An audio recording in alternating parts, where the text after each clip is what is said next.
أول إشكال في تاريخ تحولات الشعوب المرأة.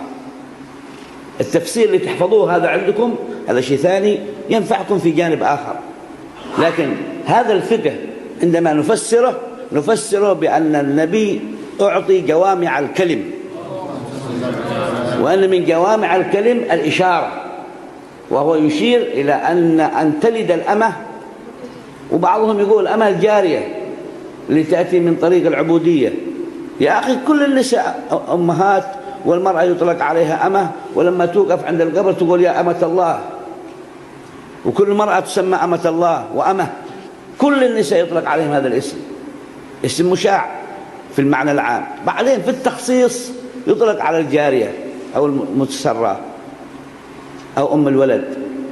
إذن فالمعنى الذي ينبغي أن نعرفه على المدى الواعي أن قوله أن تلد الأمة أي المرأة ربتها معنى سيدة الموقف، سيدة البيت، سيدة المرحلة، سيدة التأثير، سيدة الامتلاك. ممكن تكون تمتلك مال، تشتغل في شركة، تعمل في وظيفة. اليوم تعرفون كلكم أن الذي يملك المال يحكم. كم منكم موظفين عندي؟ كل واحد يخاف أن يخصم عليه من عمله. ضمنت لك أنا بدل مرتبك كماه 3 مرات، عادك بتنزعج. إذن النبي يشير إلى أن العلة والخلل في وجود مفهوم السيادة، مفهوم التأثير، يبدأ من عند المرأة.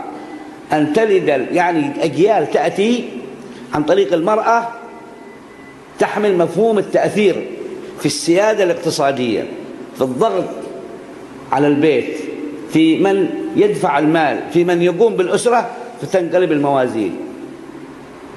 وهذا نوع من الأنواع التي يلمح لها النبي في فساد تربية وسلوك المرأة.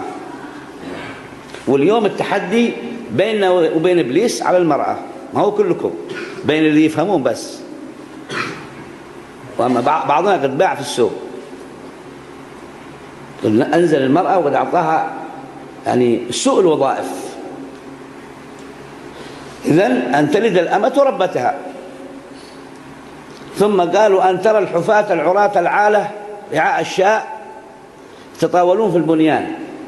انقلاب وتحول في أن الإنسان يكون يبيع غنم ويسير في الطريق حافي بلحذي وبدوي في الصحراء، وفجأة قدوا ما شاء الله يخططوا المدن.